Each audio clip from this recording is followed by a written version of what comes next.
sudah dengarkan dari Bu Munte bagaimana kita semua harus berubah menjadi seperti Tuhan Yesus. Bagaimana kita harus mengasihi Tuhan, patuh kepada perintah Tuhan. Kita juga harus mengasihi sesama, golden rule, apa yang kita ingin orang lakukan kepada kita lakukan terlebih dahulu kepada orang lain. Lalu bagaimana prakteknya kita hidup dalam satu gereja, dalam satu tubuh Kristus. Kita semua harus bersatu, amin. Kita harus berubah dan berbuah. Mari sama-sama katakan berubah dan berbuah. Sebabnya malam ini saya mau sampaikan untuk mengerjakan semua hal tadi, biarlah kita masing-masing memiliki iman yang berani. Jangan kita dengarkan firman Tuhan, terlalu tinggi itu, terlalu susah untuk mengerjakannya, terlalu besar itu. KKS-ku sudah terlalu banyak perpecahan, susah kalau dibilang bersatu. Saudaraku, biarlah kita punya iman yang berani. Apa kata firman? Sanggup kita melakukannya. Bisa kita melakukannya. Seberapa pun halangan atau tantangan, problema yang membuat kelihatannya itu tidak bisa dilakukan, kita tidak terima itu. Yang kita terima adalah apa kata Tuhan, itu pasti jadi.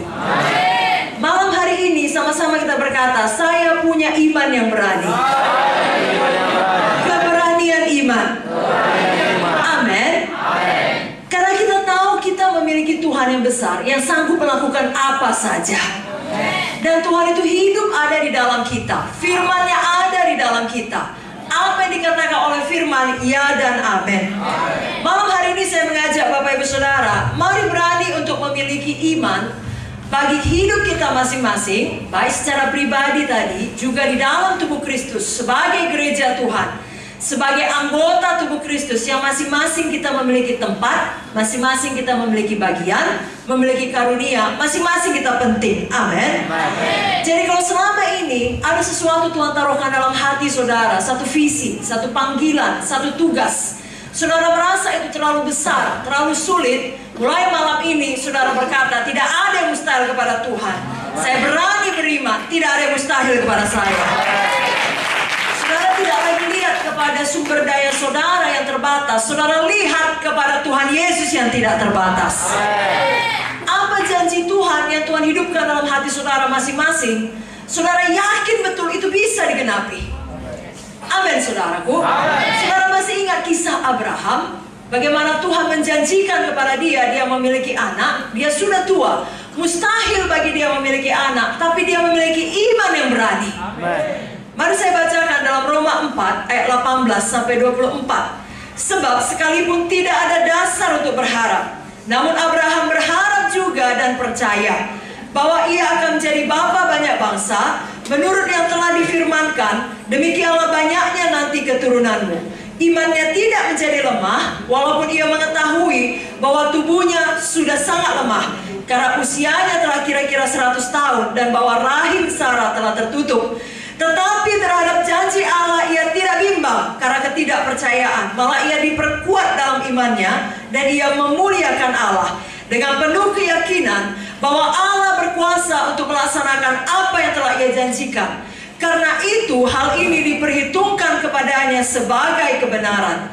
Kata-kata ini, yaitu hal ini diperhitungkan kepadanya, tidak ditulis untuk Abraham saja, tetapi ditulis juga untuk kita. Sebab kepada kita pun Allah memperhitungkannya, karena kita percaya kepada Dia yang telah membangkitkan Yesus Tuhan kita dari antara orang mati. Apa suara Roh Kudus dalam hati saudara? Apa visi Tuhan yang besar Tuhan taruh dalam hati saudara? Apa janji Tuhan yang selama ini pada waktu yang lalu hidup tapi telah redup dalam hati saudara? Malam ini nyalakan kembali, bangkitkan kembali. Jangan katakan, oh sudah terlalu lama, tidak mungkin lagi. Di sini dikatakan, walaupun tidak ada dasar untuk berharap, Abraham berharap juga. Mustahil dia sudah tua punya anak, tapi dia tetap berani beriman kepada Tuhan. Malam hari ini saudara juga demikian. Apalagi besok kita KKR, saudara yang selama ini penakut, tidak pernah melihat saudara bisa berhasil bawa jiwa. Saudara punya iman, saudara berani bawa jiwa pada esok hari. Dan untuk seterusnya, walaupun sudah siap KKR, saudara berani melihat saudara seorang pemenang jiwa, berhasil membawa jiwa tiap-tiap minggu kepada kebaktian minggu saudara, kepada kebaktian kelompok sel saudara. Saudara yang selama ini merasa Tuhan memanggil saudara menjadi pemimpin. Tadi saudara baca dalam buku Efesus, Saudara tidak berani jadi PKS sebelumnya, mulai malam ini saudara sambut panggilan Tuhan. Berani menjadi pemimpin, berani menjadi PKS, berani menjadi saksi Tuhan dimanapun Tuhan meletakkan saudara dalam dunia sekuler sana. Karena tidak ada yang kebetulan. Di mana saudara tinggal, di mana saudara bekerja, biarlah saudara menjadi terang, menjadi garam di sana. Saudara juga berani patuh kepada firman berapapun harganya. Saudara, di saat kita mau menggenapi panggilan Tuhan dalam hidup kita, pasti akan ada masalah yang terjadi. Dan kerap kali manusia ini punya kecenderungan untuk menyelesaikan satu masalah. Kita lebih suka mengambil jalan aman, yang mana jalan mudah yang tidak merepotkan kita, yang tidak membahayakan nama baik kita. Kita lebih suka mengambil jalan pintas daripada mengambil jalan yang benar. Kerap kali jalan yang benar itu lebih sulit, lebih membayar harga. Kenapa? Karena jalan yang benar membutuhkan iman yang berani. Yang berani berdiri sendirian ketika tidak ada orang lain yang mendukung kita. Tapi itulah yang harus kita lakukan. Di dalam Alkitab ada banyak contoh teladan bagaimana hamba-hamba Tuhan memiliki iman yang berani di tengah-tengah persoalan, kesukaran, bahkan penderitaan yang mengancam resikonya nyawanya sendiri. Ketika semua orang berkata tidak dapat, dia berkata dapat. Semua orang berkata tidak mungkin, dia berkata mungkin. Semua orang berkata tidak bisa, dia berkata bisa. Demikianlah kita pada malam ini. Kalau saudara ingat kisah mengenai 12 orang pengintai, mayoritas berkata tidak bisa. Hanya 2 orang, minoritas berkata bisa. Kerap kali suara yang benar, iman yang berani, terlihat sebagai golongan minoritas. Tetapi sebenarnya bersama Tuhan, kitalah mayoritas. Haleluya saudara. Malam ini saya bacakan contoh teladan seorang hamba Tuhan memiliki iman yang berani, namanya Kaleb. Dari Bilangan 13 ayat 26 sampai 33 saya bacakan.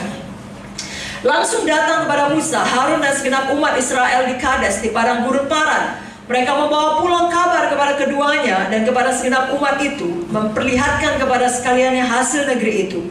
Mereka menceritakan kepadanya, kami sudah masuk ke negeri kemana kau suruh kami, dan memang negeri itu berlimpah-limpah susu dan madunya, dan inilah hasilnya. Hanya bangsa yang diam di negeri itu kuat-kuat, dan kota-kotanya berkubu dan sangat besar. Juga keturunan enak telah kami lihat di sana. Orang Amalek diam di tanah Negeb, orang Het, orang Jebus, dan orang Amori diam di pegunungan. Orang Kanaan diam di sepanjang laut dan sepanjang tepi sungai Jordan. Kemudian Kaleb mencoba menenteramkan hati bangsa itu di hadapan Musa. Katanya, tidak, kita akan maju dan menduduki negeri itu, sebab kita pasti akan mengalahkannya. Tapi orang-orang yang pergi ke sana bersama-sama dengan dia berkata, kita tidak dapat maju menyerang bangsa itu, karena mereka lebih kuat daripada kita. Juga mereka menyampaikan kepada orang Israel kabar busuk tentang negeri yang diintai mereka, dengan berkata, negeri yang telah kami lalui untuk diintai adalah satu negeri yang memakan penduduknya. Dan semua orang yang kami lihat di sana adalah orang-orang yang tinggi-tinggi perawakannya. Juga kami lihat di sana orang-orang raksasa, orang-orang enak yang berasal dari orang-orang raksasa. Dan kami lihat diri kami seperti belalang. Demikian juga mereka terhadap kami. Jangan seperti mereka ini.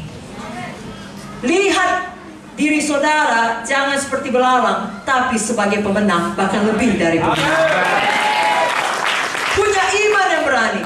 Firman Tuhan dalam Markus 11:23-24 berkata, bukan berkata tentang gunung. Ini semua yang dikatakan 10 pengintai adalah tentang persoalannya, tentang gunung. Oh, di sana orangnya besar-besar seperti raksasa, kita seperti belalang. Tidak mungkin. Kabar busuk itu racun, perkataan yang tidak membawa kehidupan. Kita tidak berkata tentang gunung. Iman yang berani berkata kepada gunung. Katakan amin lebih kuat lagi.